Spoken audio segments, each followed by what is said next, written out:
Hello everyone, this is the Reverend Dr. Roger Paul. Tonight we're going to study from the Urantia book, paper 75, The Fall of Adam and Eve. And that begins on page 839.1. And let's get started, get right into it. Rodney, would you say a little prayer to get us started tonight? Can I pass that over, please? Can you pass? Oh, okay. You? No, I passed you. Okay, well, I'm sorry. Exhausted. that's all right.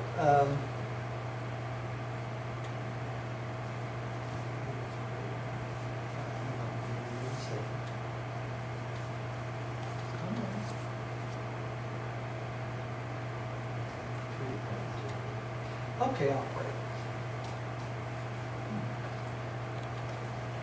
Father, thank you again for bringing us together tonight that we might study the Urantia.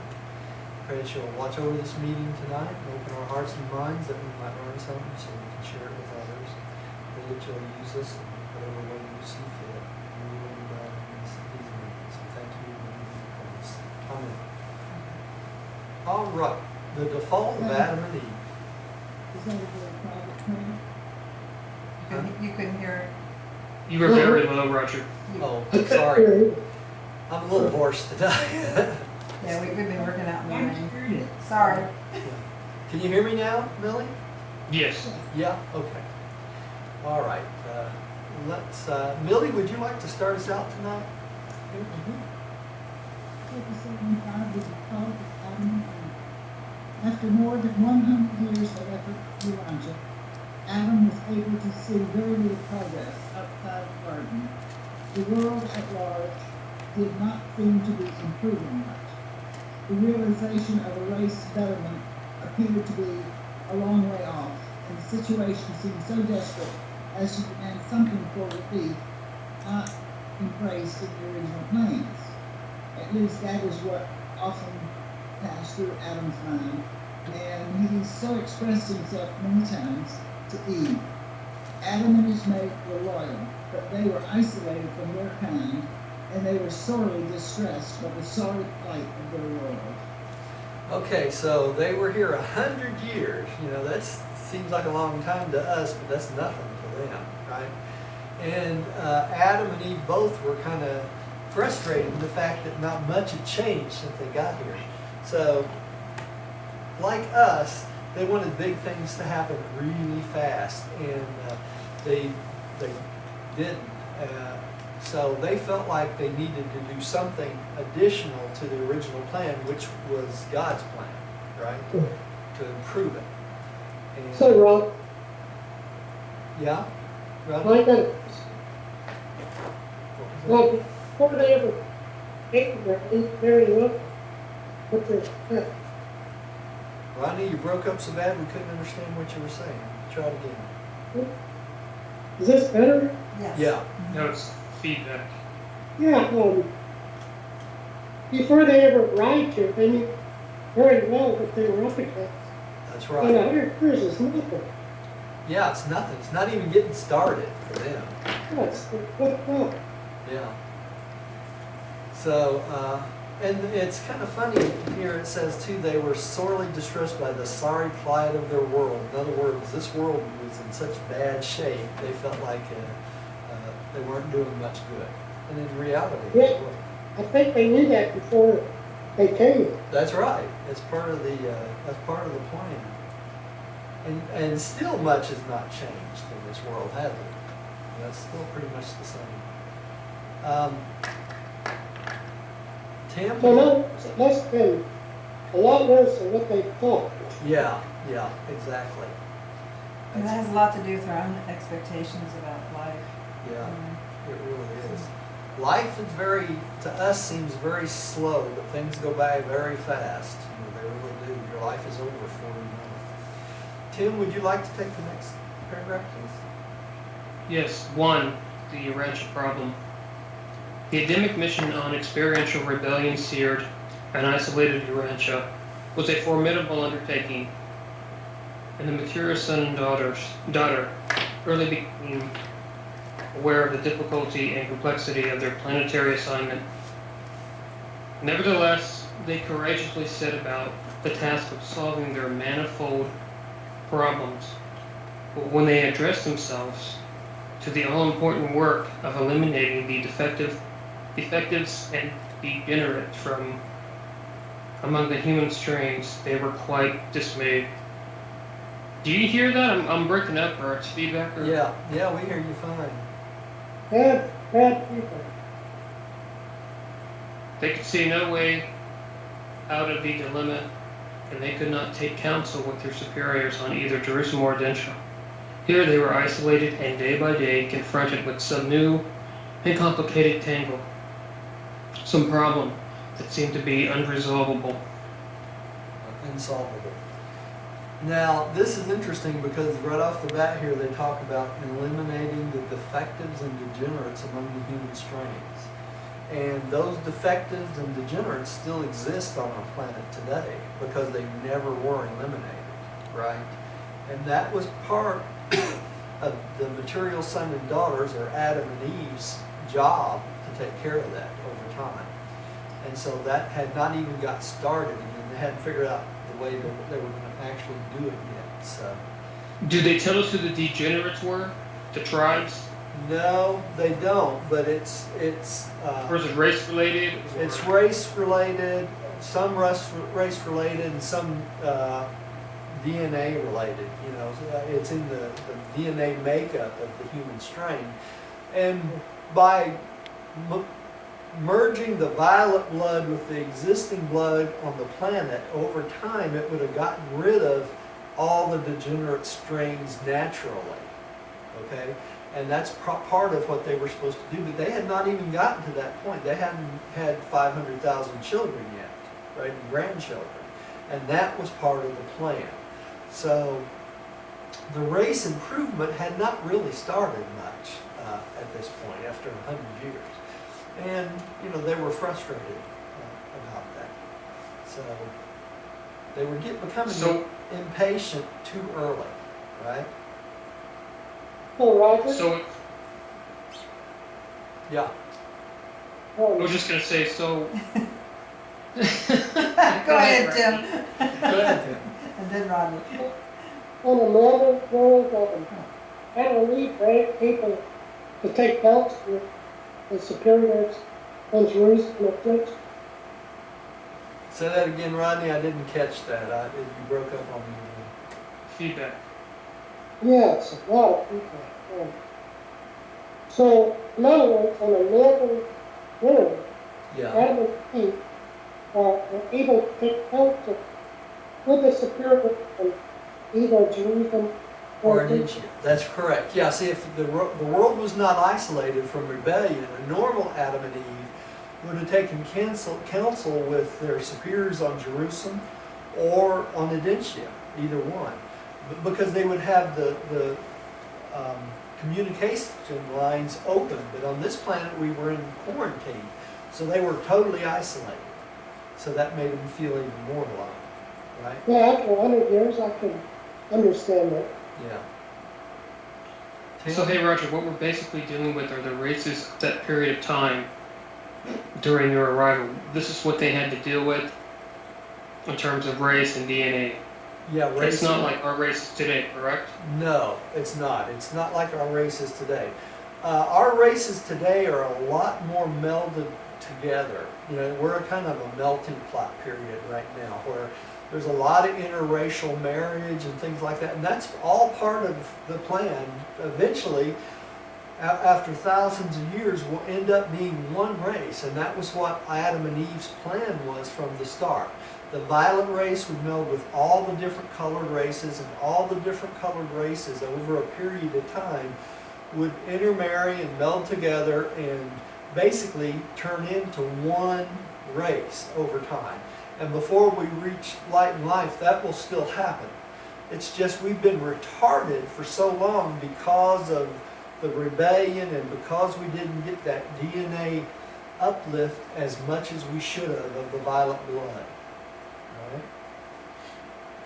All right, let's go to the next paragraph here. Rodney, would you take this one? Yeah, okay. Yeah. Understood. Under normal conditions, the first work of planned parenthood would be the coordination and blending of races. But on your ranch, such a project seemed just about hopeless. For the races, while biologically fit, had never been purged of their retarded and defective drift. Do you hear the feedback, Roger? Yeah, I just barely. Yeah, me too. Yes. I haven't, it might be Millie's deal, I'm not sure. It could be, because mine's always working great. Millie, do you have headphones you can put on, dear? No, I do not have headphones on, and I keep my microphone turned off too. Okay, well, Yeah, it's not really, it's Millie. Rodney's, that's vibrating. You can see Oh, is it the Rodney? ring around, yeah, it's vibrating. Well, Yeah, maybe I've got to update again. I don't know, because Millie's, nothing's wrong with Millie's or Tim's. Okay. It doesn't appear to be anyway. Yeah, I can't see. Thank it, God. so- Honest. Okay, so basically, the first work of Adam and Eve is to blend the races, which is what's happening right now, right? We're blending the races naturally over time. But that was actually supposed to happen 40,000 years ago when Adam and Eve were here, okay? And in doing that, they would take the biologically fit of the races and eventually purge out all the retarded and defective strains. Now the problem we have today on this planet is we have so many retarded and defective strains still out there. And that's why we have such violence in the cities and things like that. Because we have not purged out our defective tendencies for violence and killing and things like that. So, and we're 40,000 years behind on that, right? This should have happened back in the time of Adam and Eve. So, hey, Roger, basically what you're saying is Adam and Eve would have children back then, and then those children would go out and mate with... No, that's wrong, right? They wouldn't mate with the races, right? No, their immediate children wouldn't automatically mix with the races. It would be their grandchildren and their children that would be the ones. Right, till they reach 1 million. Yeah, until they reach 1 million. They would reach 1 million violent children, grandchildren, great-grandchildren, that sort of thing, before they would start the process of mixing with the races, the regular races, right? And in that process, they would teach the races how to mix with each other, too. You know, they'd have to overcome the ignorance of, I mean, we've even had it on this country within the last 100 years, the ignorance of prejudice against other races and things like that. So overcoming things like that is very difficult to do when you live in a society where so many people just in the recent times all lived in little groups together, like all white, all black, all yellow, all red, that sort of thing. And it's not but the last 100 years ago where we really started mixing more of a melting pot where the races actually intermarried and you have their children, and as they come along, there'll be less and less of this prejudice against other races. You'll notice that even the children in the schools today think a lot less about playing with kids of every race, color, and creed. You know, I mean, that's the way it is, and it's going to get more and more that way over time. And people don't like to hear that. If you're an old redneck and you're a white redneck and you don't like Indians, and you don't like Chinese, and you don't like black people, you know, that's hard to convince somebody like that that they need to mix with other races. So it's a difficult problem. But if this would have happened 40,000 years ago when it was supposed to, we would have been in a much better situation than we are now. So now we have to work through what we have and go from here. And it's very frustrating for us because we become impatient with all the violence and killing and that sort of thing too. You know, so. Yeah, I don't want to give our listeners that impression that this book teaches racism. It doesn't. Not But at for all. the Revelatories, Not at all. for the Revelatories who are not human, it's a lot easier for them to explain since they don't know what it means That's to be exactly human. right. That's exactly right. There's men and women in every type of race, color, creed you can think of today that's has some infusion of violet blood. That's just the way it is now.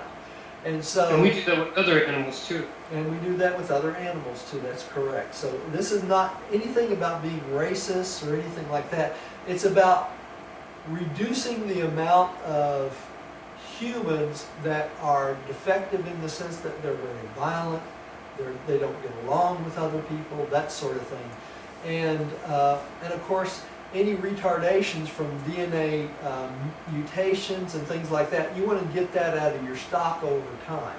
You don't kill off the ones that are here today, but what you try to do is prevent those genes from going on over and over and over again. Eventually, they'll disappear. And that's the way they've done with our animals, with dogs and, That's and exactly cows and, Yeah. and certain kinds of chickens and stuff. Yeah. I mean, so it's a natural progression. It is a natural progression, and it's been done in probably every type of animal with the exception of humans at this point. So, It's also a good example, like ISIS, who wants to bring mankind back to the primitive stage of barbarism. yeah, Really. yeah. They're afraid of change. They don't want liberty. They don't want freedom. They want to keep people down. They're afraid of women. Yeah. We could spend the whole hour just on that. Okay, let's keep going. Diane? Adam and Eve. Excuse me? One, yeah, Oh, Rodney? yeah, apparently on a normal world, you started with the perfect storm, but then first, before Adam and Eve ever show up. Yeah, most of them have, Rodney. That's a good point to mention. Normally, most of those strains have been eliminated on a normal planet by the Dalmatia 100, right? By the teachings of them. But that did not happen on this planet because of the Caligasser rebellion, Lucifer rebellion, right? So that was not before Adam and Eve arrived here, so it had to be dealt with afterwards, and it still wasn't dealt with. So, Okay. but normally on a normal world, when Adam and Eve shows up, by that time, this has already happened, right? Okay. Diane? Adam and Eve found themselves on a sphere wholly unprepared for the proclamation of the brotherhood of man, a world groping about in abject spiritual darkness, and cursed with confusion worse confounded by the miscarriage of the mission of the preceding administration.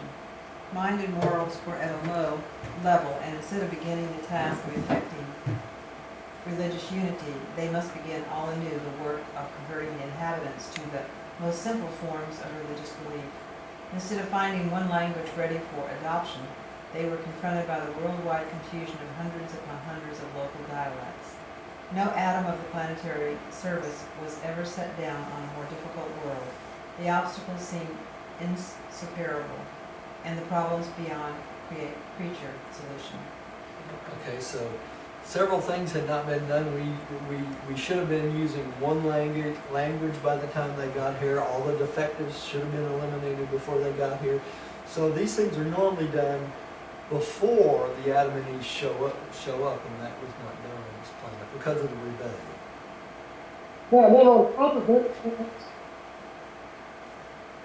Say that again, Rodney. I didn't catch that. you know, on top of it, although you pronounce it, What was it? You didn't catch it either? Yeah. I can't understand.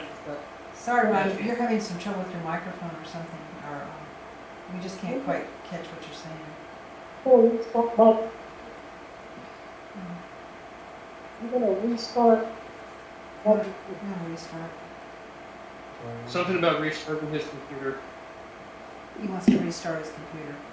Oh, okay. Just watch for him to pop back in, add him Okay. back in All right. when he restarts. Okay. Let's go on with this paragraph. They were isolated, and the tremendous sense of loneliness which bore down upon them was all the more heightened by the early departure of the Melchizedek receivers. That's the 12, right? Only indirectly by means of the angelic orders could they communicate with any being off the planet. Slowly their courage weakened, their spirits drooped, and sometimes their faith almost faltered. So they couldn't even communicate with the 12 Melchizedeks that were stationed here before they arrived. Shows you how important the communication is. Yeah, it So, hey, Roger, when Melchizedek came down here the first time, is. Yeah. pretty much after that, then was there more Melchizedeks? I'll have to read that. It's There were- 90, There were, Three. after Adam and Eve, 12 of them came back. the emergency sons, The okay. emergency sons, yes, and they've been on the planet ever since. So, And the original two. and the original two, that's right. So That's he's right. still here? Macavential Melchizedek was here for his, he became a man, right? Became flesh, just like Jesus did. Right. And then when he was finished, he was taken up in a ball of fire, just like That's correct. someone does if they fuse Right. with their thought adjuster, right? Now he has not been back to the planet since the times of Jesus to take over as the vicegerent planetary prince, but that does not mean that could not happen any day, right? But there still are 12 other Melchizedek receivers on the planet. Would we be aware Right. of that happening? Huh? Would we be aware of that happening? Not necessarily unless they made some kind of broadcast that everyone could hear, So, It's- hey, Roger, when they says talk in New- about, Let me finish this thought real quick. It says in the New Testament that if Jesus returned, every eye shall see and every ear shall hear. Remember that in the New Testament? Well, if Jesus came back, that would be the case, but it would be a choice of the Melchizedeks whether that would happen Okay. if he came back. Okay. Now, what was your question? so when they talk about these missionaries, Uh-huh. like how they went into India and all over Iran, they're talking about the 12 Melchizedeks? No. No, they were talking about humans doing that. That was That's not. correct. Who they learned from the Melchizedek. That's right. That's right. They learned from. But you're saying that there's 12 on this earth. Yeah, but they're not in physical form that we would see. They have their normal Melchizedek spiritual bodies. So only the angelic cores and the planetary prince would be able to see them. Right? Okay, thank you. Well, that's not exactly true. The midwayers probably can too. So, okay, let's see who's next. Millie, I think you're next. And this is the true picture of the consternation of these two noble souls as they pondered the task which confronted them. They were both keenly aware of the enormous undertaking involved in the execution of their planetary assignment. Okay, so they were pretty frustrated, right? They were aware of it too. They were aware that this is Yeah. big.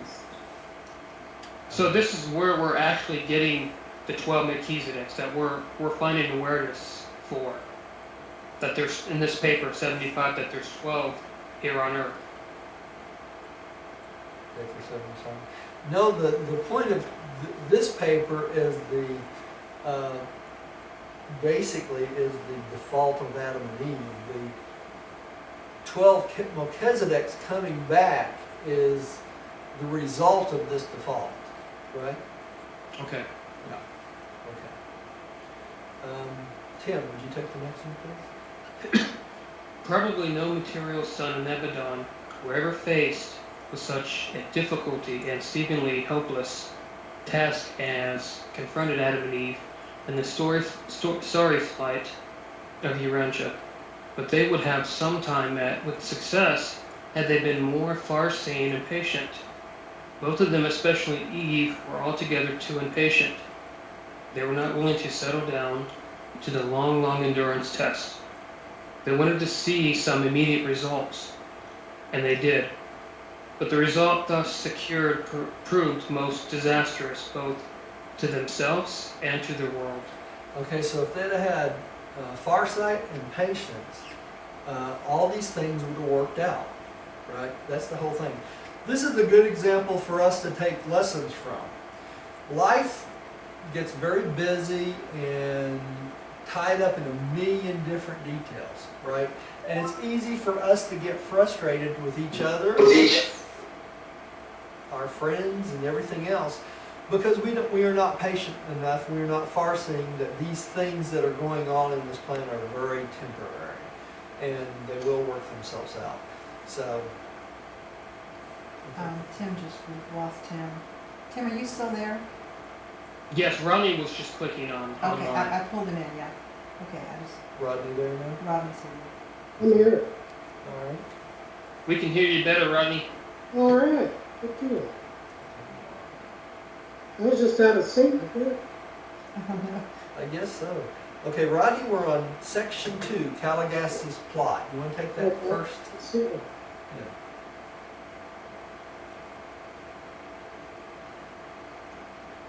You want to take the first paragraph there? Oh, yeah. Okay. I was waiting on you guys. Hey, yeah, that's yeah. Caligas made frequent visits to the garden and held many conversations with Adam and Eve. But they were adamant for all of his suggestions of compromise and shortcut avenues. They had before them enough of the results of rebellion to perceive effective immunity against all such insinuating proposals. Even the young offspring of Adam were uninfluenced by the overtures of Galligastia. And of course, Peter Galligastia and his associate, had power to influence any individual against his will, much less to persuade the children of Adam to do wrong. Okay, notice something here. They could see Caligasta, they could see Dalagasta, and Adam's children could see Caligasta and Dalagasta. Now, why would that be? Because they were still encircuited in the circuits of the universe themselves, as long as they were loyal, right? So, I thought that was kind of interesting. All right. Oops. I think that's the point. There it is. Okay. So, It must be remembered that Caligastia was still the titular planetary prince of Urantia, a misguided but nevertheless high son of the local universe. He was not finally deposed until the times of Christ, Michael on Urantia. do you understand what the titular planetary prince is? Even No, though he Mr. Word. rebelled, he was the planetary prince by title. Okay, even though he hadn't been adjudicated or replaced by Michael. It's kind of like Obama still president of the world. That's right. He's the titular president right now. So, Lame duck. huh? Lame duck. Lame duck. That's it. Okay. So until Christ came and deposed him, he was still considered the planetary prince. So they could not just, ignore him completely, even though that's pretty much what they had to do. Right? He was still trying to influence.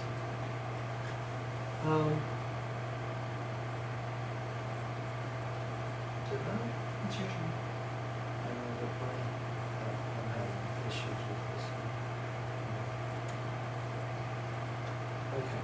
But the fallen prince was persistent and determined. He soon gave up working on Adam and decided to try a wily flank attack on Eve. The evil one concluded that the only hope for success lay in the Android. employment of suitable persons belonging to the upper strata of the Nodite group, the descendants of his one-time corporal staff associates. We know who those are, right? And the plans were accordingly laid for entrapping the mother of the violet race. Now we know that the rebel Caligastia 100 and the rebel Midwayers mated with the natives up north, and they followed Nod, and that's why they were called Nodites, right? They're from the land of Nod. And these were where the giants, the stories of the giants came from, because the Caligastia 100 were huge, 8 foot tall. So their children, of course, would have some of those tendencies. Even if they mated with the local natives, they would be taller than the average person. So these are the ones that came down to the garden after a period of time. Now we're talking 200,000 years, so generation after generation. So the ones he tried to influence were the upper strata of that Nodite group that came to the garden to help out with the Garden of Eden. All right. What? What was that, Rodney? Can you hear me okay? Yeah, now I can.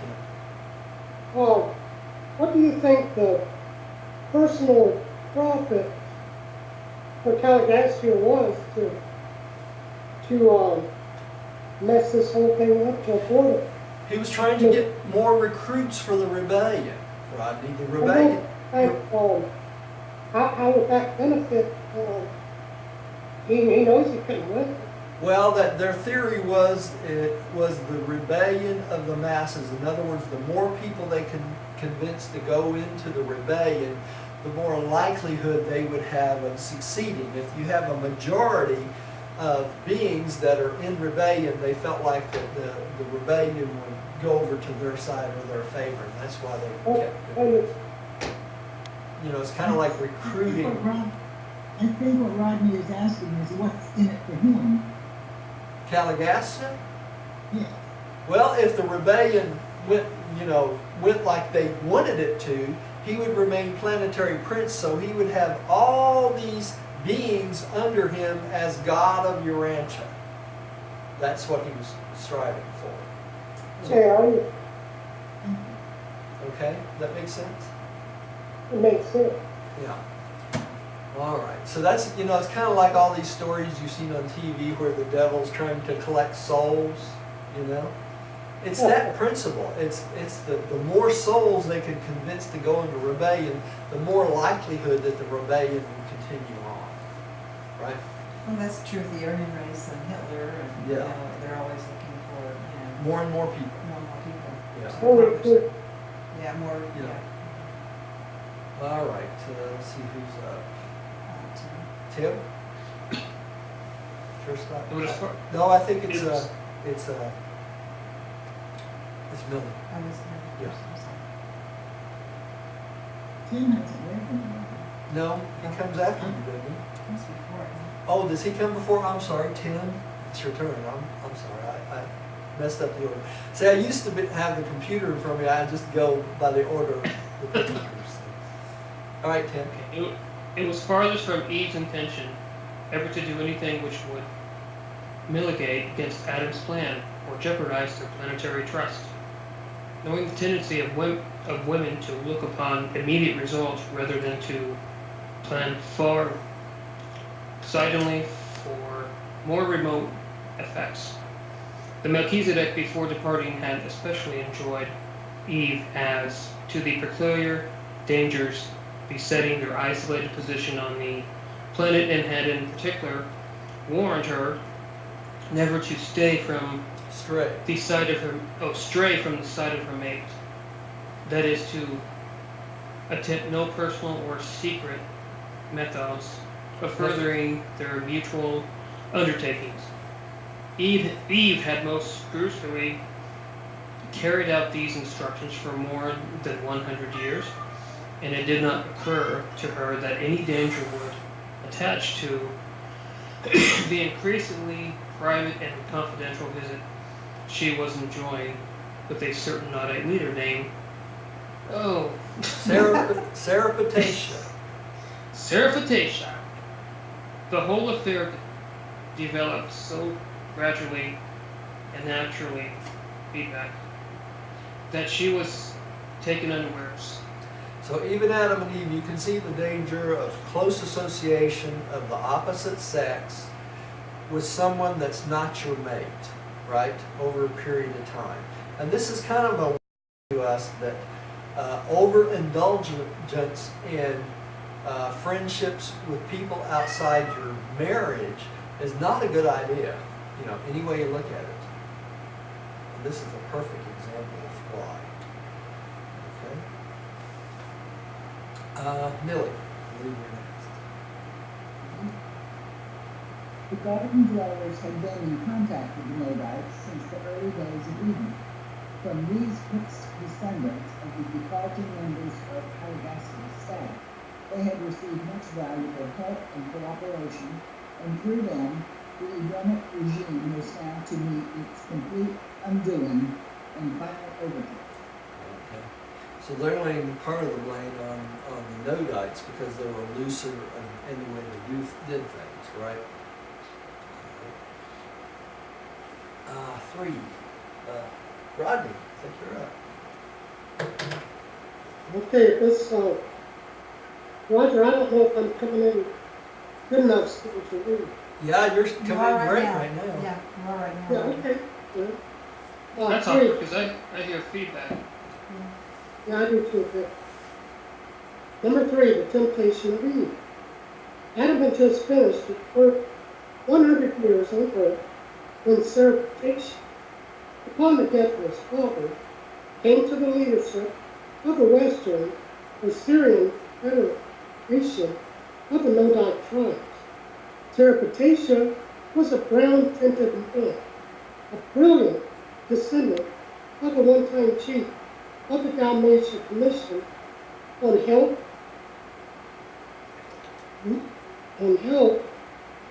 mated with one of the master female minds of the blue race of those distant pigs. All down through the ages, this line had held authority and wielded a great influence among the Western Nodite tribes. You know, it's interesting how all this history of what really happened is weaved into these papers, and you have to read it all to get the full picture, don't you? Oh, I have a picture or two. This is, it says Sarah made several visits to the garden. Now, this is supposed to be Adam and Eve, though. Okay, you see this, it's funny how these old pictures are so misrepresentation of Adam and Eve. Yeah.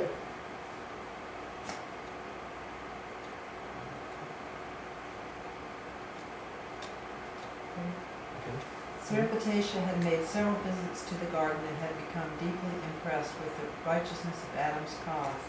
And shortly after assuming the leadership of the Syrian Nodites, he announced his intention of establishing an affiliation with the work of Adam and Eve in the garden. The majority of his people joined him in his program, and Adam was cheered by the news that the most powerful and the most intelligent of all the neighboring tribes had swung over almost bodily to the support of the program for world improvement. It was decidedly heartening, and shortly after this great event, Sareptatia and his new staff were entertained by Adam and Eve in their own home. Okay, so this started out as a good thing, right? Oops. I'm trying to hit something on the computer. It's too far. Okay. Sareptatia became one of the most able and efficient of all Adam's lieutenants. He was entirely honest and thoroughly sincere. In all of his activities, he was never conscious, even later on, that he was being used as a circumstantial tool of the wily Calagasta. Hmm. So he thought he was doing the right thing. And he was doing Kind of reminds you of King Arthur and yeah. Well, Yeah. Okay, Tim, moving next.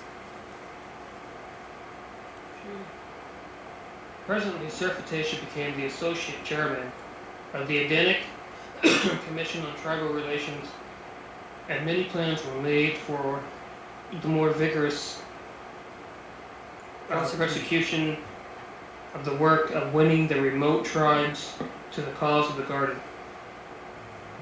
He held many conferences with Adam and Eve, especially with Eve, and they talked over many plans for improving their methods. One day during a talk with Eve, it occurred to Sareptatia that it would be very helpful if, while awaiting the recruiting of large numbers of the violent race, something could be done in the meantime immediately. to advance the need waiting tribes. Certification contended that if the Nodites, as the most progressive and cooperative race, could have a leader born to them, of part origin in the violent stock, it would constitute a powerful tie binding these people more closely to the garden, and all of the wise, and all of this soberly and honestly considered to be for the good of the world. Since this child to be reared and educated in the garden would exert a great influence for good over his father's people. Sounded good, didn't it? Sounds like adultery. Yeah, it sounds like adultery. That's right. That's what it is. Okay. Millie. Got it. It should again be emphasized that Surreptitia was altogether honest and wholly sincere in all that he proposed. He never once suspected that he was playing into the hands of Calabastia and Galabastia. Surreptitia was entirely loyal to the plan of building up a strong reserve of the violet race before attempting the worldwide upstepping of the confused peoples of Urantia. But this would require hundreds of years to consummate, and he was impatient. He wanted to see some immediate results, something in his own lifetime. He made it clear to Eve that Adam was oftentimes discouraged by the little that had been accomplished toward the uplifting of the world. Okay, so he realized, Surreptitia, that because of the way the plan was set out to create so many Adam and Eve's offspring, to get him to 500,000, that this would not happen in his lifetime, right? And he wanted to see something happen during his life to make this happen. So this is what happens. You know, it's too bad Van and Andon Yeah. weren't there. Dan and Amidon. Yeah. Andon, weren't there to help him. Help them during this time because they had lived and Yeah. seen so much. Yeah, I've seen so much over thousands of Yeah. years. Yeah.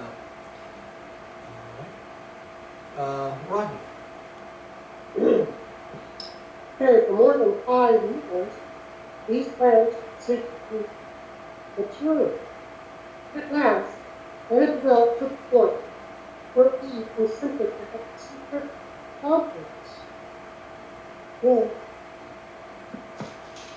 Haman, the most friendly, inactive leader of the nearby colony of friendly Nobites. Cain was very sympathetic with the Adamic regime. In fact, he was the sincere spiritual leader of those neighboring Nobites who favored friendly relations with the God. Okay, this is Cana, right? Remember the name because it's going to become real important here in a minute. Okay, that's interesting that this plan that they came up with this early upstepping, it took 5 years before the plan matured. Okay, so this is not something that they came up with and did it that day or the next day. They talk about it for 5 years. All right. Go ahead. Yes, sir. The fateful meeting occurred during the twilight hours of the autumn evening, not far from the home of Adam. Eve had never before met the beautiful and enthusiastic Cana, and he was a magnificent specimen of the survival of the superior physique and outstanding intellect of his remote progenitors of the princely staff. And Cana also thoroughly believed in the righteousness of the Surreptitia project. Outside of the garden, multiple mating was a common practice. Okay, so to him, And it was natural. it was a natural thing, right? And he was a descendant of the Nodites, right? And when he came up with, when he heard Surreptitia's project, what the plan was, he thought, well, I want to be a part of this.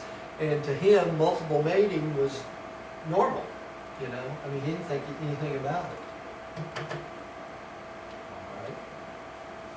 Influenced by flattery, enthusiasm, and great personal persuasion, Eve then and there consented to embark upon the much-discussed enterprise and to add her own little scheme of world saving to the larger and more far-reaching divine plan. That's where she went wrong, right there. She thought she could improve the divine plan, right? And add her little bit. Before she quite realized what was transpiring, the fatal step had been taken and it was done. What was done? He made it Cana and She mated with Cana, right? Before she quite realized, Yeah, before she quite realized. Yeah. that's interesting, huh? She had So the Nodites, Roger, were they ebony? Were they orange, yellow? They're a mixture of probably blue and kind of a dark tint, like a Middle Eastern tint. Okay. Kind of a dark skin. Probably a mixture of those. Probably some of the green men. Blood was mixed in with them because that's the area where they came from. You know, the whole myth of the green giants and stuff like that, that was because of the blue men and the green men. You know, they were very large. Okay, and so when she met Cana, he was probably a dark-skinned, very, very nice physique man. You know, very large because he was from the Nodite stock. You know, so probably wasn't as tall as Adam and Eve, but they probably were 6 to 7 foot more likely. So you know, it's not out of the question that she would be at least attracted to him a little bit. You know. All right. I think who's up next? You do? for the realization of default. The celestial life of the planet was austere. Adam recognized that something was wrong, and he asked Eve to come aside with him in the garden. And now, for the first time, Adam heard the entire story of the long-nurtured plan for accelerating world improvement by operating simultaneously in two directions: the prosecution of the divine plan concomitantly with the execution of the Serapitatia enterprise. So she thought she was adding her part to increase the divine plan. But she had excluded Adam from that. But she had excluded Adam from that, and that was her biggest mistake.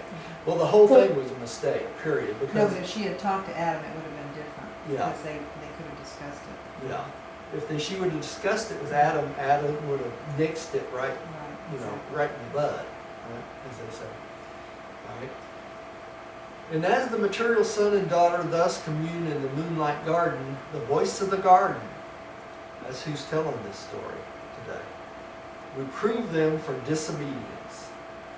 And that voice was none other than my own announcement to the Edenic pair that they had transgressed the garden covenant, that they had disobeyed the instructions of the Melchizedeks, that they had defaulted in the execution of their oaths of trust to the sovereign of the universe. So the angel of the garden immediately told them they had defaulted against God. That would be Salonia. Yeah, that would be Salonia. Actually, defaulted against Jesus. They also, yeah, that's what they're talking about. The sovereign of the universe. They defaulted against him and the Melchizedek's instructions. So, you know, it's kind of interesting that the first default was Eve having sex with one of the Nodites, right, Cana. The second part of the default is when they're discussing this in the garden, they're discussing disobedience, right? The third part of this is Adam's reaction to this, right? Okay. Eve had consented to participate in the practice of good and evil. What is the practice of good and evil? Mixing the divine plan with an evil plan, which is Caligassi and Dalagassi's plan. You see that? That is the participation in the practice of good and evil. Good is the carrying out of the divine plans. Sin is the deliberate transgression of the divine will. Evil is the adaptation of plans of the maladjustment of techniques resulting in universe disharmony and planetary confusion. That's what they did. They misadapted the plans of the divine will and added their own techniques which causes universe disharmony and planetary confusion. That is not what was supposed to happen on this planet, right? You know, in the old stories where Eve gives Adam the apple, and Salonia tells him that's mixing good and evil, that's where this came from, Yeah. okay? Is the consent and the practice of good and evil. Every time the garden pair had partaken of the fruit of the tree of life, right? They had been warned by the archangel custodian to refrain from yielding to the suggestions of Caligastia, to combine good and evil. That is the good and evil, the suggestions of Caligastia against the divine will, right?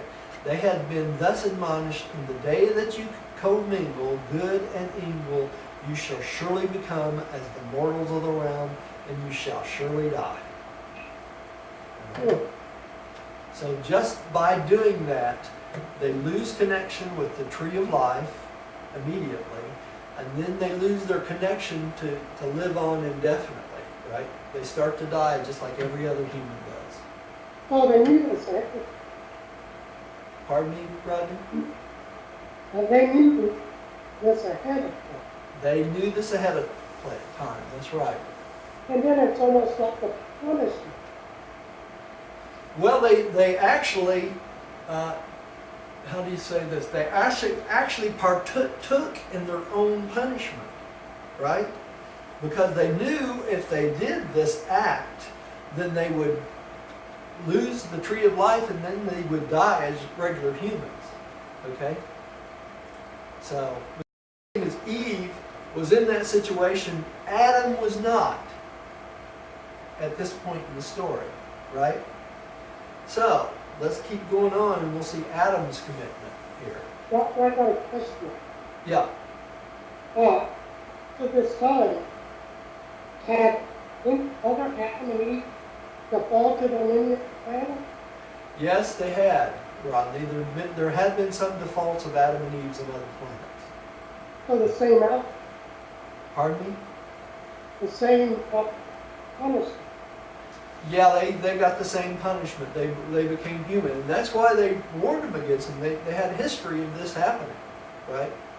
So as soon as Eve came to Adam and told him the story, he knew immediately that they had defaulted against their covenant with God, and he knew the results of that default. The angel didn't have to tell him. He already knew what would happen, right? Well, All right. Tim, would you take the next paragraph? Eve had told Cain of this oft-repeated warning on the fateful occasion of their secret meeting, but Cain, not knowing the import of significance such admonitions, had assured her that men and women with good motives and true intentions could do no evil, that she should surely not die, but rather live anew in the person of their offspring, who would grow up to bless and stabilize the world. They were making justifications for the act they were fixing to do. Now, how many times have you heard stories where people cheat on their husband and wife, and they go out and have an affair, and their justification is, it's got to be all right if I love him, or it's got to be all right if I love her, right? That's not an excuse to default against your husband and wife, right? And that's the same excuse that Kano's using right here, right? Say that if they had good motives and their intentions were good, that they could do no evil, and that is not true, right? It's not just your intentions, it's the act itself. so Roger, in the Bible, Cain was by the snake. Kano was what? A slave, did you say? But represented by the serpent. With a serpent. Actually, that would have been Caligastia, would have been the serpent in the Okay. story in the Bible. Because he is really the one that's tempting them, right? Through Cana. Make sense? So if you tell the Bible story about the snake tempting Eve with the apple, It would be Calagassa tempting Eve with good and evil, right? Calagassa being the evil, the divine plans, the good. And soon as she had the act of mating with the Nodites, she would participate in the knowledge of good and evil. That's hard to explain to someone that has never read this book. If you try to explain that to someone that just reads the Bible, it's going to go right over their head. They're not going to understand it. You're gonna immediately think it's Satan. Yeah, yeah. All right. Millie, would you take the next one, please? Yes, yes.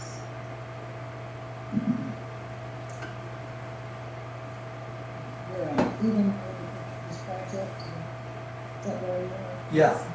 Each way this project of the divine plan had been conceived and executed with entire sincerity and with only the highest motives concerning the welfare of the world, it constituted evil because it represented the wrong way to achieve righteous ends, because it departed from the right way, the divine plan.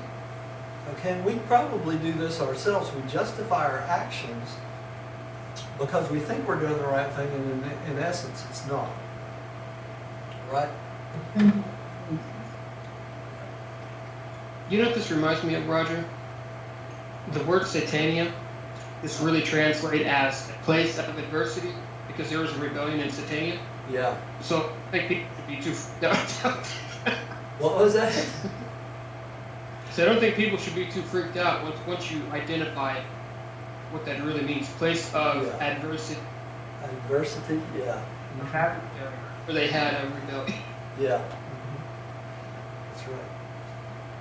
Okay. Rodney, would you take the next one? I think I'll pass.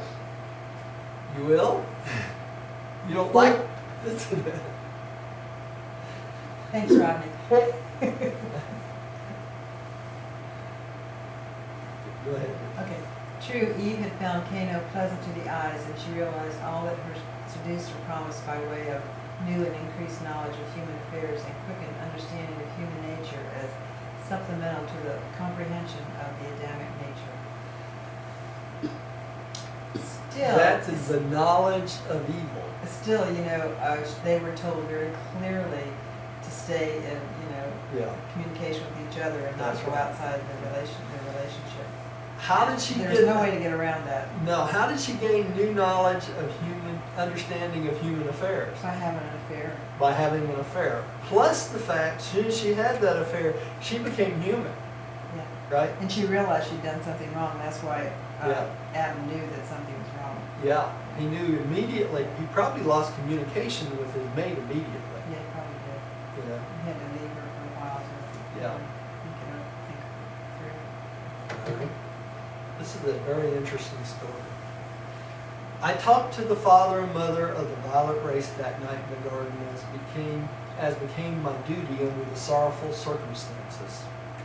I listened fully to the recital of all that had led up to the default of Mother Eve and gave both of them advice and counsel concerning the immediate situation. Some of this advice followed, some they disregarded. They followed, some they disregarded. This conference appears in your records as the Lord God calling to Adam and Eve in the garden asking, "Where are you?" It was practice of later generations to attribute everything unusual and extraordinary, whether natural or spiritual, directly to the personal intervention of the gods. So this was actually a discussion between the angel of the garden and Adam and Eve, right? Okay, there's another picture of the day after Eve's mishap.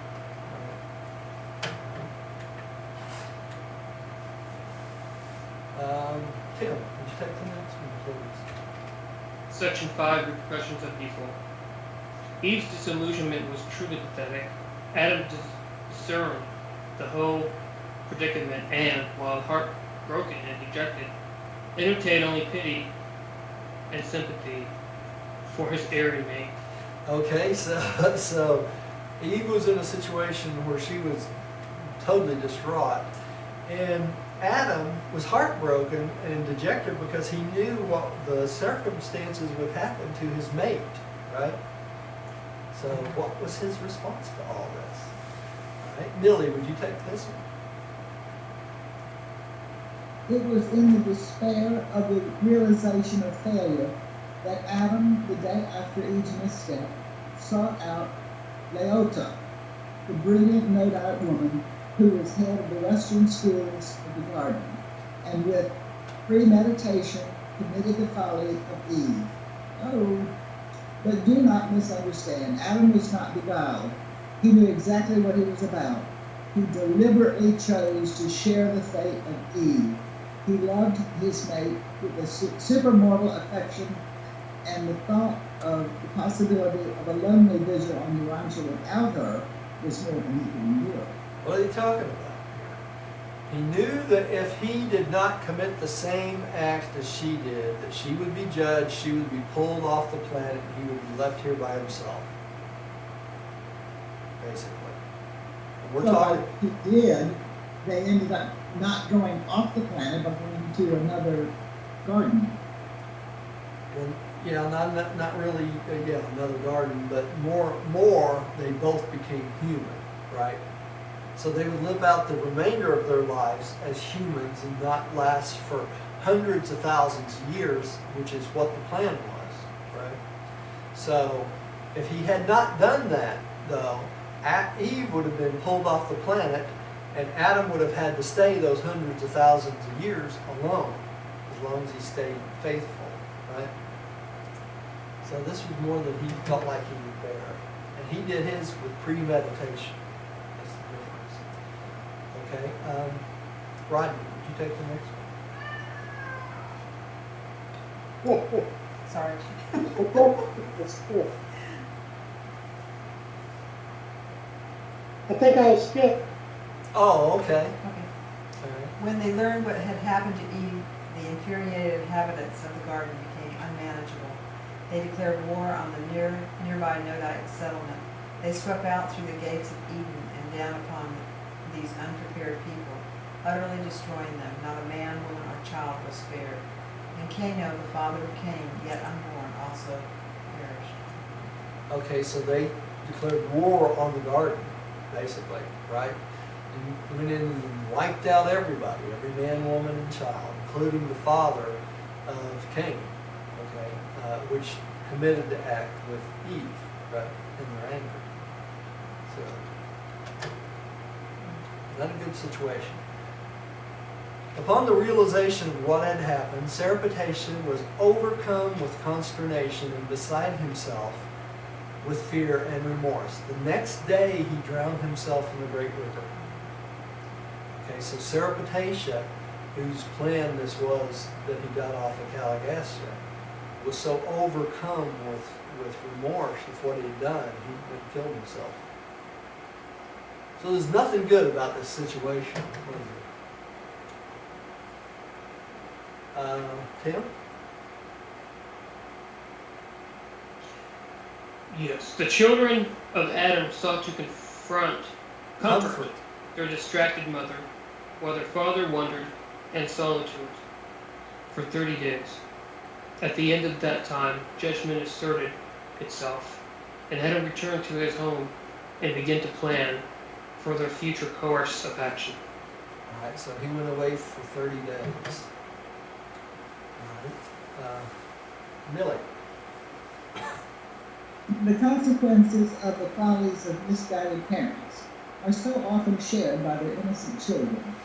The upright and noble sons and daughters of Adam and Eve were overwhelmed by the inexplicable sorrow of the unbelievable tragedy which had been so suddenly and so ruthlessly thrust upon them.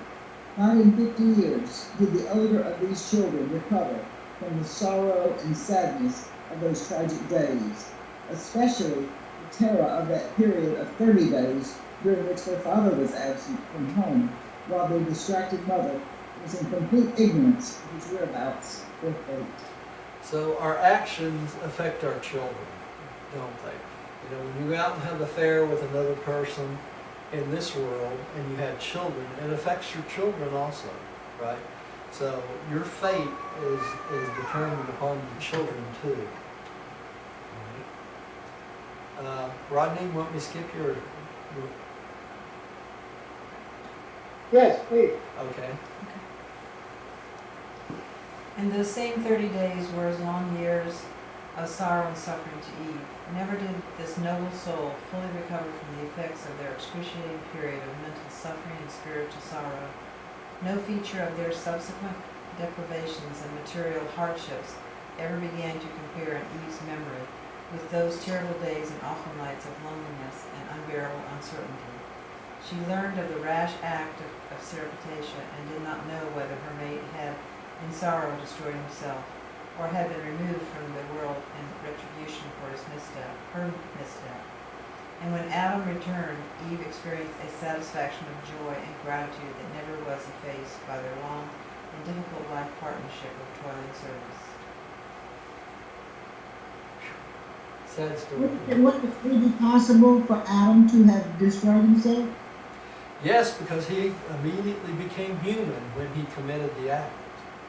See, he was cut off from the tree of life, so that made him human at that point. They're cut off from the serpent immediately, right? So he would have been able to kill himself if he chose to. Okay, and that's part of the stress that Eve was going through. She didn't know what happened to him. The other thing that could have happened is they could have pulled him from the planet immediately and just left Eve there. So several things are possibilities. Dear, What about Tim? Did Tim leave? you read right before. Time passed, but Adam was not certain of the nature of their offense until 70 days after the default of Eve, when the Melchizedek receivers returned to Urantia and assumed jurisdiction over world affairs. And then he knew they had failed. Okay, so that's when the 12 receivers came back, we were talking about earlier. It was 70 days after she committed this act. But still more trouble was brewing. The news of the annihilation of the Nodite settlement near Eden was not slow in reaching the home tribes of Surrepatia to the north. And presently a great host was assembling to march on the garden. And this was the beginning of a long and bitter warfare between the Adamites and the Nodites. For these hostilities kept up long after Adam and his followers immigrated to the second garden in the Euphrates Valley. There was an intense and lasting enmity between the man and the woman, between his seed and her seed. Okay, so remember, right after this happened, the inhabitants of the garden stormed Canaan's tribe, right? Killed him and every man, woman, and child, right? And then after that, there was a long battle between the Nodite tribe and the Adamites, which were in the garden for years and years, and eventually they overran the second garden, right? Or overran the first garden, I'm sorry. And when they did, Adam was trying to escape this constant warfare, and that's when they migrated to the second garden. And shortly after that, the first garden was completely destroyed and richly sunk. Do you think it would have been destroyed if that hadn't all happened? Yeah. It would have still sunk, but they would have had time to Make a transition. make a transition. It's interesting, too, that the garden, such a beautiful place and all the work they put into it naturally sunk over time. And it's interesting that even for something God's plan, they did not interrupt the natural sinking of the garden, right? They didn't stop it That from is happening. interesting.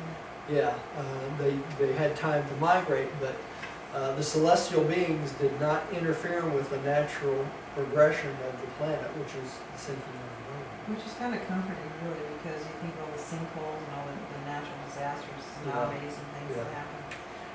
And that's why I still think it's wrong when when people pray, God, don't let the tornado hit my house and all this stuff, because that's interfering with the natural progression of things. And these bad things that happen are just accidents of time. And normally celestial beings will not interrupt it or interfere with them doing what they normally do. You know, it's part of the plan. And one of our issues is that certain governments tamper with the natural Yes. order and, And I'm convinced they probably stepped in and stopped us from annihilating ourselves on this world several times. You know, I mean, it's just come too close. You know, we've almost destroyed ourselves several times with nuclear war and stuff. You know, I think in those cases, probably we have the midwayers to thank for that not happening. You know, I don't know. Well, we can't pray to them for them to do No, that. That's no. not our, you know. No. They're under certain strict rules Right. too. Yeah. Okay. Who just read? No, I'm confused. Did I just read? I don't know. Darn it. I'm talking so much I forgot. Tim, why don't you take this one? Sure. Section 6. Adam and Eve leave the garden. When Adam learned that the Nodites were on the march, he sought the counsel of the Melchizedeks, but they refused to advise him, only telling him to do as he thought best, and promising their friendly cooperation as far as possible, and any course he might decide upon. The Melchizedeks had been forbidden to interfere with the personal plans of Adam and Eve. Okay, this is very important in this paragraph that we understand this. When the Melchizedeks came back, Adam asked for advice, and they would not give him. They were forbidden to give him advice on his personal plans because he was no longer within the divine will, right? So his personal life, they could not give him advice on how to live his personal life from here on out because he defaulted, right? They're not allowed to do that. It says here they refuse to advise him, you know, and that's what they're supposed to do. Because Adam learned that the Nodites were on their march to come and destroy the garden, right? So, all right. Millie, would you take the next one? Adam knew that he and Eve had failed. The presence of the Melchizedek receivers told him that, though he still knew nothing of their personal status or future fate. He held an all-night conference with some 1,200 loyal followers who pledged themselves to follow their leader, and the next day, at noon, these pilgrims went forth from Eden in quest of new homes. Adam had no liking for war and accordingly elected to leave the first garden to the Nodites, unopposed. Okay, so keep from having to go war against this Nodite tribe that's coming down to take over, he just left the garden, you know, to keep from having to fight with it.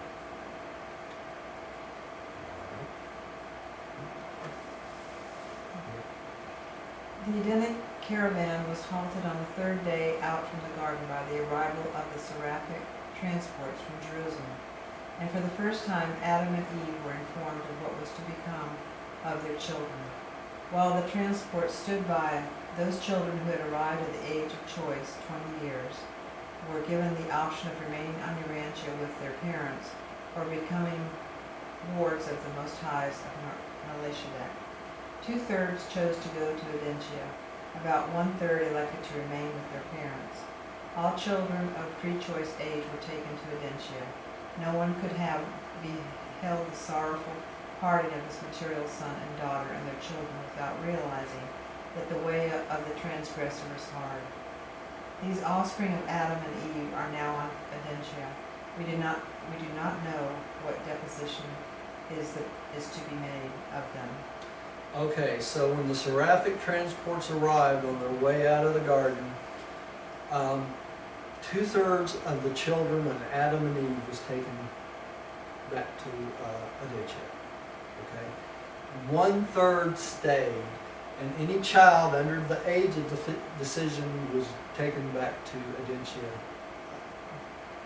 without their choice. Okay, didn't have a choice. So the 1/3 of Adam and Eve's children that stayed is the 1/3 of the violet blood that we got. Okay, that's all the violet blood we got is that 1/3. And I have it broken down in a chart on our website somewhere of exactly the number of that, because it tells us the exact number. So that 1/3, were they still in the circuit?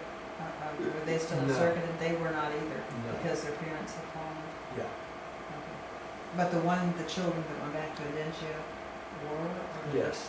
Yeah, they were reinserted when they went back to They were Acacia. reinserted. Yeah, they would be.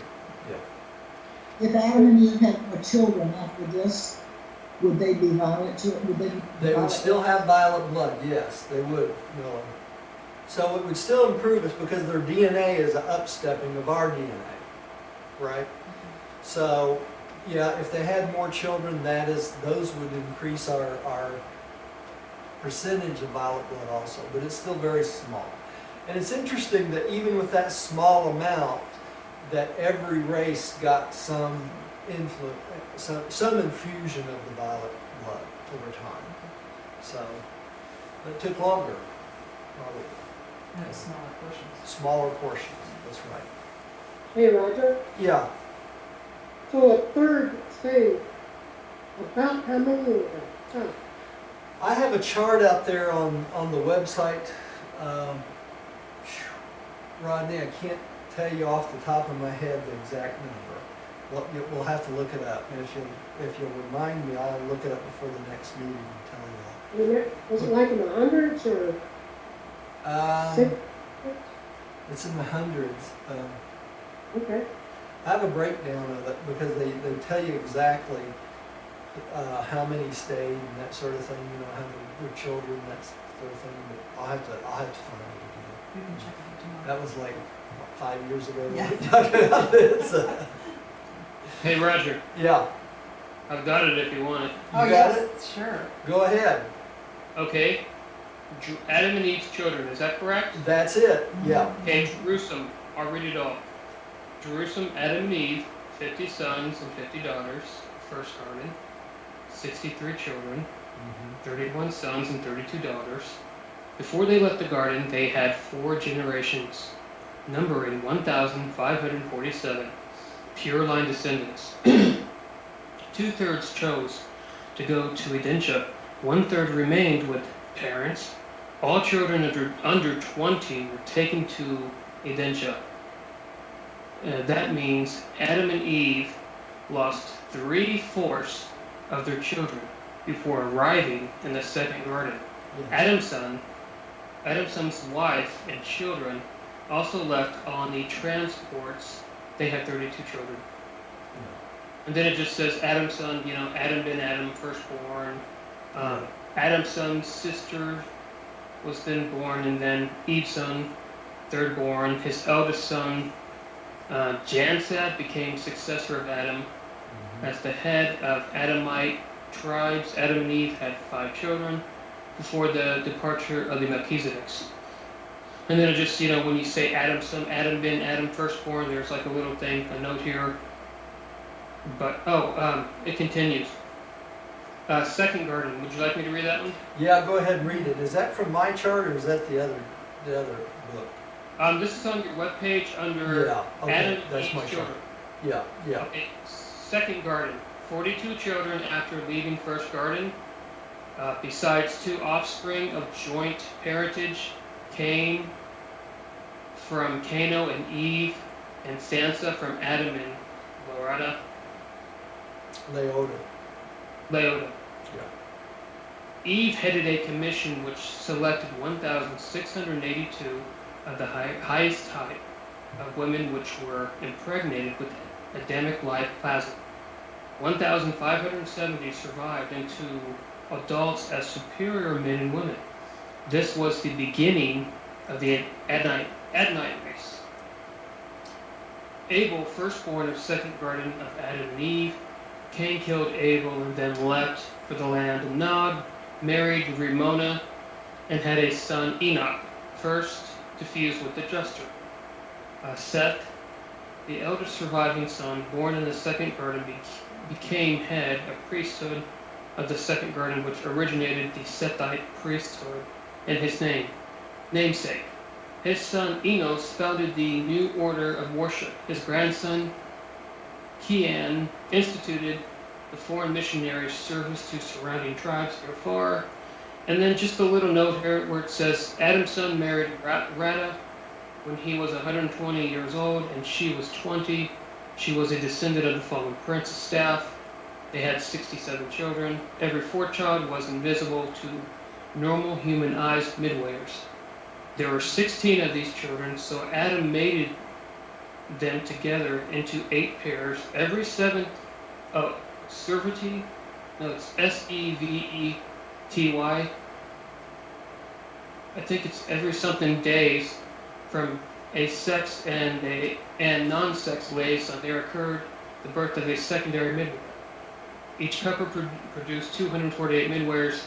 The original pairs died after a normal lifespan of the children of Adam's son, but the children of these pairs lived on and on, not subject to the limitations of the mortal flesh.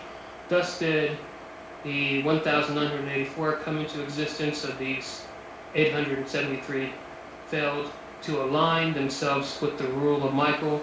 Remainder of the secondary midwives joined the primary midwives in the service of Michael and to the planet end. There's a lot of research I put into that. Yeah. All right. That's intense. It's a good chart. Yeah. Y'all can find that on the website, both websites. Too. Okay, let's keep going, see if we can do a little bit more of this kind of thing. All right, it's your turn. This is, we already read this one. Yeah. Okay. Was that helpful to y'all? Yes, very. It was a sad, sad caravan that prepared to journey on. Could anything have been more tragic? To have come to a world with such high hopes, to have been so auspiciously received, and then to go forth in disgrace from Eden, only to lose more than 3/4 of their children, even before finding a new abiding place. Very sad story, isn't it? And this is a picture, oops, past it. Adam and Eve being rejected after the default. Basically, this is artist's rendition of it. Okay, degradation of Adam and Eve. Who's that? Tim, would you take the first paragraph again? Yes. It was while the Edenic caravan was Read the halted- title first, Tim. Section 7, Yeah. degradation of Adam and Eve. There we go. Thank you. It was while the Edenic caravan was halted that Adam and Eve were informed of the nature of their transgressions and advised concerning their fate. Gabriel appeared to pronounce judgment. And this was the verdict. The planetary Adam and Eve of Urantia are adjudicated in default. They have violated the covenant of their trusteeship as the rulers of this inhabited world. Okay, Gabriel appeared. This is a rare occasion. Gabriel is the head of all angels, right? He's the chief executive of Salvington, right? So that when he comes back and judge someone, you can bet it's final, right? So they were adjudicated on the spot, right there in front of the seraphic transports, by Gabriel himself. So that's pretty important, as they have defaulted as the trusteeship of the rulers of this inhabited world. Boy, that would be awful, wouldn't it? Billy, would you take the next one? While downcast by the sense of guilt, Adam and Eve were greatly cheered by the announcement that the judges on Salvington had absolved them from all charges of standing in contempt of the universe government. They had not been guilty of rebellion. That's a good thing, right? They're not considering rebellion like a Lucifer rebellion. They just defaulted in their job, right? And this was decided by the judges on Salvington, right?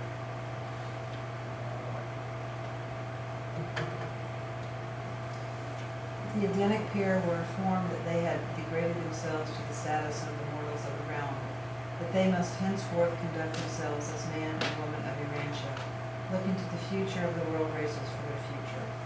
So they were just like we are, right, at that point. Long before Adam and Eve left Jerusalem, their instructors had fully explained to them the consequences of any vital departure from the divine plans. This is what you were talking about earlier, isn't it, Rodney? Yes, it is. You know, they had been taught what would happen to them. I had personally and repeatedly warned them, both before and after they arrived on Urantia, that reduction to the status of mortal flesh would be the certain result, the sure penalty which would unfailingly attend the default in the execution of their planetary mission. But a comprehension of the immortality status of the material order of sonship is essential to a clear understanding of the consequences attended upon the default of Adam and Eve, because they would live on forever, right? As long as they were not in default. It's the same way on where? On Jerusalem, right? You know, they just live on forever, the material sons and daughters. Tim, would you take the first one, please? Yes. 1. Adam and Eve, like their fellows, Jerusalem, maintain an immortal status through intellectual association with mind-gravity circuits of the spirit. When the vital sustenance is broken by mental disjunction, then regardless of the spiritual level of creature existence, immortality status is lost. Mortal status followed by physical dissolution was the inevitable consequence of the intellectual default of Adam and Eve. Okay, So what do they mean, mind circuits? Okay, the mind gravity circuit of the spirit, that's one of the major circuits of the universe. And all beings above mortal are encircuited in this circuit, okay?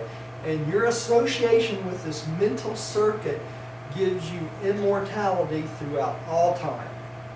Okay, that's why we have, when you die and you go to the first mentioned world, you're immortal from that day forward, all the way through the ascension plan, because you're encircuited in the spirit's mind gravity circuit.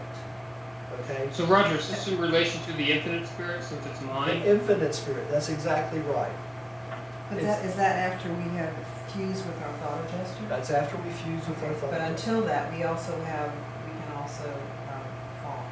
Yeah, we can also fall. That's right. There's no known person that's ever defaulted after they fuse with an adjuster. Okay?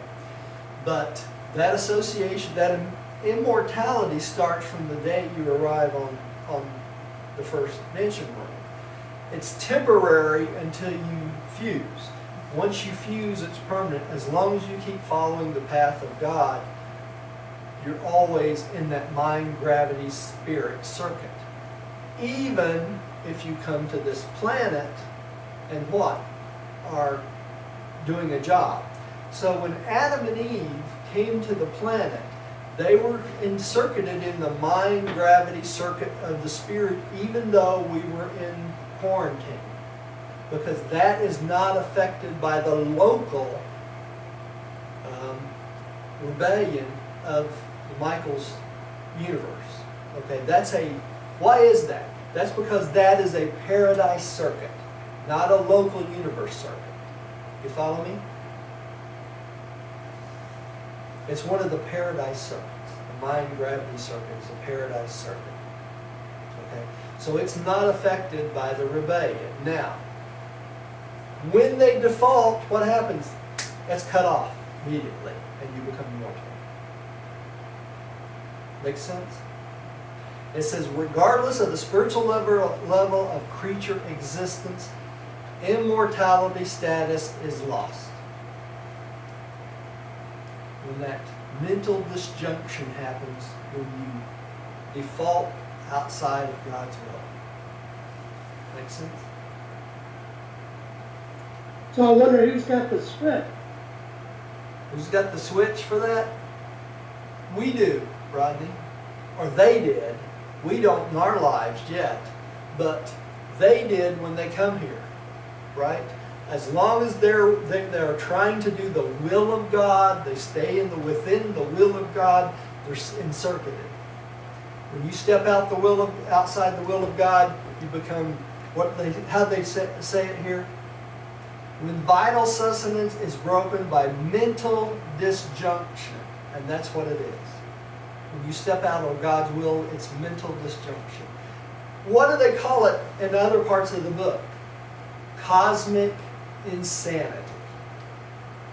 Remember that term? That's what happens when you step out of God's will. You become cosmically insane. Okay, let's go to the next one. Millie, would you take this one? So Roger, Yeah. perhaps after we go to the mansion world, that could happen to us as well.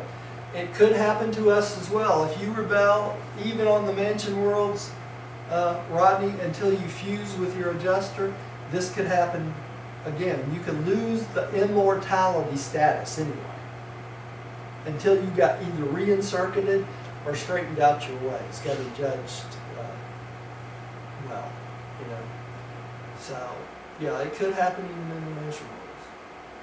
And I'm sure it does. Look at all the beings that rebelled from the mansion worlds all the way to Jerusalem during the Lucifer rebellion. When they rebelled, when they joined the rebellion, they become what? Cosmically insane, and they lose the mind circuit at that point. And the same with Say that again, Rodney? and the same with The same with angels. That's right. That's correct. Okay? So if you want to stay immortal, you have to stay within the will of God. Be part of the paradise circuits. Okay? Very important stuff. All right. Millie, would you take this one? Number 2, the material son and daughter of Urantia, being also personalized on the similitude of the mortal flesh of this world, were further dependent on the maintenance of the dual circulatory system, the one derived from their physical natures, the other from the super energy stored in the fruit of the tree of life. Always had the archangel custodian admonished Adam and Eve that default of the trust would culminate in degradation of status, and access to this source of energy was denied them, subsequent to their default. So, as soon as the archangel learned that they were in default, they would not allow access to the tree of life any longer. So their physical beings, the circuit of their super energy being from the tree of life was cut off, so they became totally mortal, and their body would not reproduce itself like it was before. The cells start to degenerate and then eventually start to die. Dear. Cagliostro did succeed in trapping Adam and Eve, but he did not accomplish his purpose of leading them into open rebellion against the universe government. What they had done was indeed evil, but they were never guilty of contempt for truth. Neither did they knowingly enlist in rebellion against the righteous rule of the universal Father and his Creator Son. And that was their benefit. They were not a judge in rebellion, only in default. All right. The so-called fall of man. I love this, the way they started this. Adam and Eve did not fall from their high state. Did fall from the, highest state. Could you start over? Yeah, Adam and Eve did fall from their high state of material sonship down to the lowly status of mortal man. But that was not the fall of man. The human race has been uplifted despite the immediate consequences of the Adamic default. Although the divine plan of giving the violet race to the Urantia peoples was miscarried, the mortal races has profited enormously from the limited contribution which Adam and his descendants made to the Urantia races. Okay, so we did get something from it. All right, Tim. There has been no fall of man. The history of the human race is one of progressive evolution, and the Adamic bestowal left the world peoples greatly improved over their previous biologic condition. The more superior stocks of Urantia now contained inheritance factors derived from as many as 4 separate sources: andonite, sandite, nodite, and adamite. Adamic. Adamic. So we have gotten good DNA and good blood from 4 different areas, right? All right, Billy, take the next one, please. Adam should not be regarded as the cause of a curse in the human race. While he did fail in carrying forward the divine plan, while he did transgress his covenant with deity, while he and his mate were most certainly degraded in preacher status, notwithstanding all of this, their contributions to the human race did much to advance civilization on Urantia. Okay, so they did do some stuff good. And who are we to judge them, because we do very little good in our lives, period. You know, so we can't say much, right? All right. In estimating the results of the Adamic mission on your world, justice demands a recognition of the condition of the planet. Adam was confronted with a well-nigh hopeless task when with his beautiful mate, he was transported from Jerusalem to this dark and confused planet. But had they been guided by the counsel of the Melchizedeks and their associates, and had they been more patient, they would have eventually met with success. But Eve listened to the insidious propaganda of personal liberty and planetary freedom of action. She was led to experiment with the life plasm of the material order of sonship, in that she allowed this life trust to become prematurely commingled with that of the then mixed order of the original design of the life carriers, which had been previously combined with that of the reproducing beings once attached to the staff of the planetary prince. So there's a plan on how this is supposed to take place. And if done properly, it works out the way it's supposed to. Never in all your ascent to paradise will you gain anything by impatiently attempting to circumvent the established and divine plan by shortcuts, personal inventions, or other devices for improving on the way of perfection to perfection and for eternal perfection. You know what, Roger? What? I think that's a lesson that we're gonna have to learn, Yeah, it is. all of it. We all want to step in and prematurely do something, don't we, Ryan? You know? Yeah. We think we know better. Want me to take the next one, Roger? Yeah, please. All in all, there probably never was a more disheartening miscarriage of wisdom on any planet in all Nebadon. But it is not surprising that these missteps occur in the affairs of the evolutionary universes. We are a part of a gigantic creation, and it is not strange that everything does not work in perfection. Our universe was not created in perfection. Perfection is our eternal goal, not our origin. Okay, so the only perfected universe is the central universe. Everything else is evolving, right? So hey Roger, I had a question for you. Yeah. Up top it says these four separate sources. The Andonites, these were all related to basically different races and color, correct? Yeah, races and color. That's correct. Could you give me kind of like an ideal, a name for those? Like the Andonite, the Sandite, Nodite, and Adamic. So your Andonite, the Andonites were the descendants of Andon and Phanta.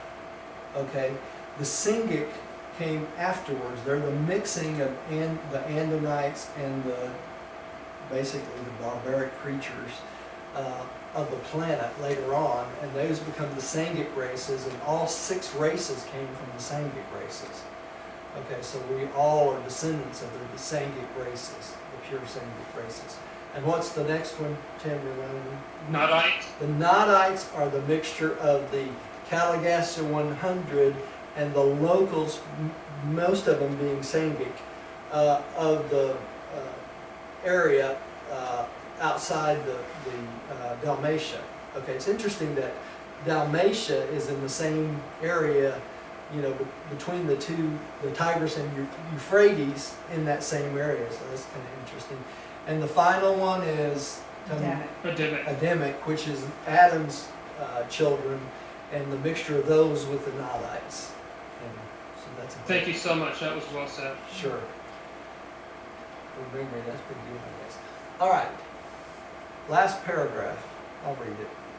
If this were a mechanistic universe, if the first great source and center were only a force and not also a personality, if all creation were a vast aggregation of physical matter, dominated by precise laws characterized by unvarying energy actions, then might perfection obtain even despite the incompletement of universe status. Isn't that interesting? There would be no disagreement, there would be no friction. But in our evolving universe of relative perfection and imperfection, we rejoice that disagreement and misunderstanding are possible, for thereby is evidenced the fact that in the act of personality in the universe. And if our creation is an existence dominated by personality, then can you be assured of the possibility of personality survival, advancement, and achievement? We can be confident of personality growth, experience, and adventure. What a glorious universe. And all it is personal and progressive, not merely mechanical or even passively perfect. Isn't that beautiful? Yeah. And this was presented by Salonia, the seraphic voice in the garden. That's beautiful. Isn't that beautiful? Mm-hmm. And next time, we'll take on paper 76, the second garden. Okay? Let's say a little prayer, and we'll close for the night. Millie, would you like to pray for us? Yes. Heavenly Father, we thank you for giving us this time together again tonight. Thank you for explaining to us what happened to Adam and Eve in the garden, that there wasn't an apple and there wasn't a snake. As we've been told for so many years, so many generations. Help us to understand the way that was interpreted and passed on. Help us to forgive those who offend here on this planet the way Adam and Eve were forgiven for their error, not rebellion, just error. We thank you for this understanding of how things happened. We thank you for this time together. We thank you for Christ Michael. We apologize that they just celebrated his birthday on the wrong date, but that's okay. We love him anyway, on every date. Thank you for this time together. Thank you for Christ Michael. Amen. Amen. And thank you at home for joining us. Please come see us again. Legs don't want to work after sitting so long. Can you believe it has snow this weekend? Yeah, it's hard to believe, isn't it?